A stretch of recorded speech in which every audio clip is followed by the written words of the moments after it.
Hello everyone, this is Buddha Zen Wisdom. We accompany you every day. Once you turn 60, the only reliable support is not family, but these three pillars.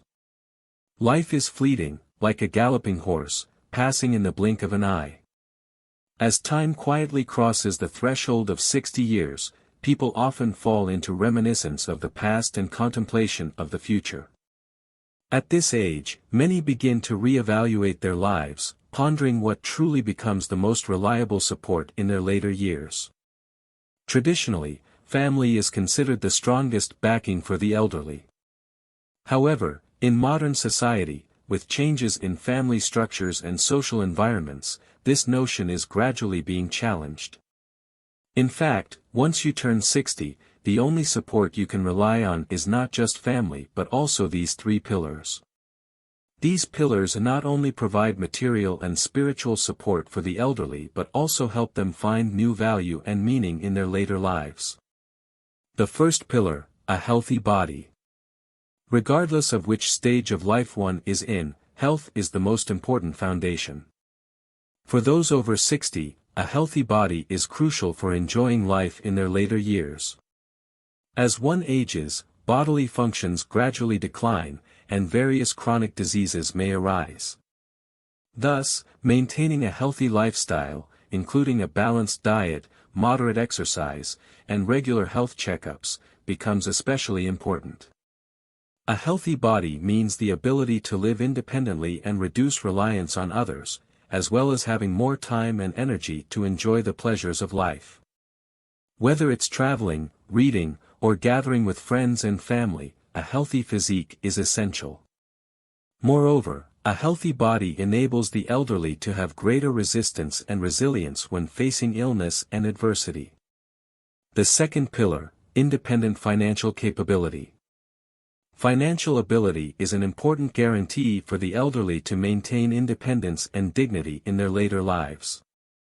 As one ages, their ability to work gradually diminishes, and income sources decrease accordingly. Therefore, planning for retirement funds in advance to ensure adequate financial support in old age is particularly crucial.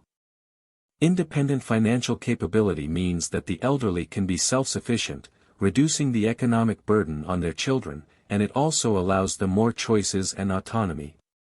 Whether choosing to age at home or move into a nursing home, or whether purchasing necessities or enjoying medical services, sufficient financial support is necessary. Furthermore, independent financial capability allows the elderly to respond adequately to unexpected situations, preventing them from falling into difficulties. The third pillar, a rich spiritual life. A rich spiritual life is an indispensable part of the elderly's later years. As one ages, their social circles tend to shrink, and the pace of life slows down accordingly. Thus, finding and cultivating new interests and hobbies to enrich one's spiritual life becomes especially important. A rich spiritual life not only means that the elderly can maintain a positive and optimistic attitude when facing challenges but also that they can find new value and meaning in their later lives. Whether learning new skills, participating in community activities, or gathering with like-minded friends, these experiences can make the lives of the elderly more fulfilling and meaningful. Moreover, a rich spiritual life can promote the mental and physical health of the elderly, improving their quality of life. In summary, once you turn 60, the only reliable support you can depend on is not just family but also these three pillars, a healthy body, independent financial capability, and a rich spiritual life. These pillars not only provide material and spiritual support but also help the elderly find new value and meaning in their later years.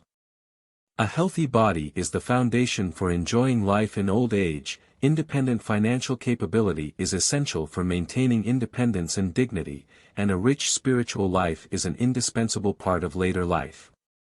Only with these three pillars can the elderly live a more fulfilling, meaningful, and happy life in their later years. Therefore, we should start preparing for our later years while we are still young, focusing on health, financial independence, and cultivating a rich spiritual life. Only then can we enjoy a fulfilling, meaningful, and happy life after turning 60. After visiting my mother in the nursing home, I made 3 decisions. Although I just turned 30 this year, my mother is already 76 years old. For many years, my parents struggled to have children. After seeking medical help from various sources, my mother finally conceived me when she was nearly 50. As a late-born child, my parents cherished me immensely. They would buy anything I liked, regardless of the price, and they were particularly frugal with themselves, saving every penny to spend on me. I always thought I was lucky. Although my abilities are mediocre, I have parents who dote on me and a husband who loves me deeply. I have never faced hardship throughout my life. In the 2nd year of our marriage, I became pregnant. I experienced severe morning sickness, feeling nauseous at the sight of anything, and I felt like I would vomit my bile. This extreme discomfort led me to consider quitting my job. When my parents learned the news, they rushed to my home, earnestly advising me not to quit. My job was a stable one, and finding a similar position later would be extremely difficult if I resigned. They urged me to hold on a bit longer, saying that once the morning sickness passed, it would be fine. I thought to myself that my husband had a good income, and even if I quit my job, we could still manage. With this thought, I went ahead and quit. 6 months later, I gave birth to a healthy baby boy, and my parents were overjoyed, giving me a red envelope with 10,000 yuan. When my son turned 3, my parents encouraged me to have another child, saying that having 2 was better than 1. With 2 children, they could look out for each other, and when my husband and I grew older and needed care, having 2 children would be advantageous. I disagreed with my parents. I believed that having 2 children was not as good as having 1. Raising 2 children not only doubled the expenses but also took up too much of my time. In that case, I would have no space for myself. 2 years ago, my father suffered a sudden cerebral hemorrhage and had lost vital signs by the time he reached the hospital. His sudden death had a profound impact on my mother, who began to show signs of forgetfulness, often getting lost on her way home. I took my mother to see a doctor, and the diagnosis was Alzheimer's disease. As time passed, her condition would only worsen, leading to a loss of self-care ability. Seeing my mother with a vacant stare made my heart chaotic. I knew very well that in her current state, as her only daughter, I had to shoulder the responsibility and obligation of caring for her. However, I also faced practical difficulties. My child was still so young, and caring for him consumed almost all my time. If I brought my mother home, I feared I wouldn't be able to care for both of them adequately. After careful consideration, I decided to place my mother in a nursing home. I believed that in the nursing home, there would be dedicated staff to care for her, which would be better than my care. My mother received a pension of over 4,000 yuan per month, which was enough to cover the costs of a mid-range nursing home. After comparing options, I decided to place her in a nursing home located in the suburbs. I chose this nursing home because of its pleasant environment, featuring a large yard filled with fruits and vegetables. My mother has always loved flowers, and living here means she can see them every day, which would surely make her happy. On the weekend, while my husband was resting, we drove my mother to the nursing home. As soon as she walked in and saw the yard full of fruits and vegetables, she was indeed very happy, clapping her hands and exclaiming how beautiful it was. Seeing my mother happy made me happy too. With the staff's guidance, I chose a double room for her. The price was reasonable, and there were only 2 elderly people living in the room, which I thought was quite good. After settling my mother in, I left. Due to the distance from my home, I could only visit her every 2 weeks. There were meals and drinks, plus caretakers to look after her, so I felt there was nothing to worry about. That day, when I visited the nursing home again and opened the door, I heard a caretaker angrily scolding my mother.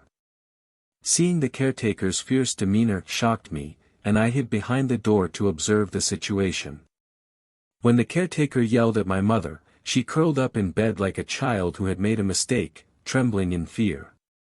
After listening for a while, I finally understood that the caretaker was scolding my mother because her adult diaper had leaked, causing a mess on the sheets. While yelling at my mother, the caretaker was dragging her off the bed.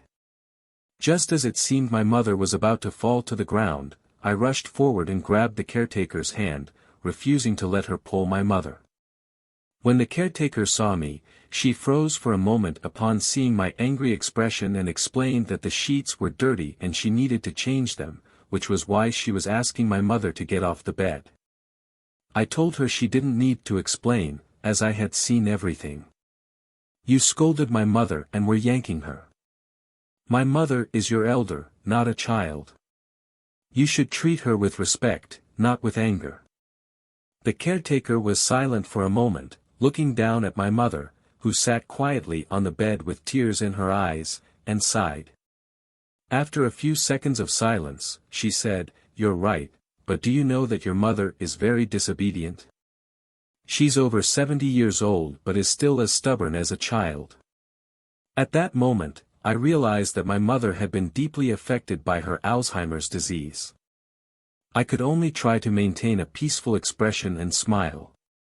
I replied, "I understand, but this doesn't mean you should scold her.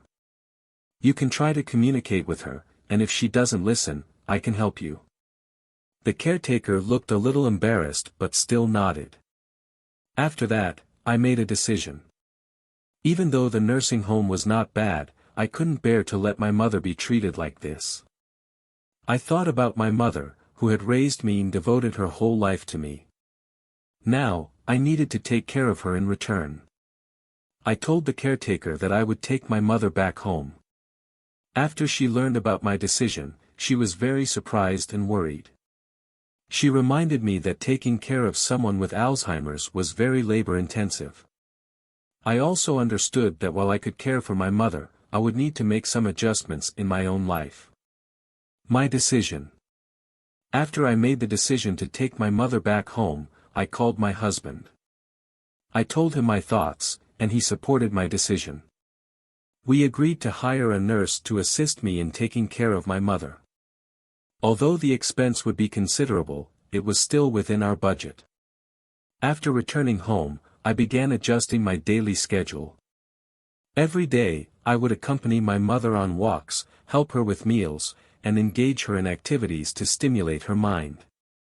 Over time, I discovered that this arrangement worked quite well. Though I felt tired at the end of the day, my heart was filled with happiness. I saw the joy and comfort in my mother's eyes, which made me realize that my choice was the right one.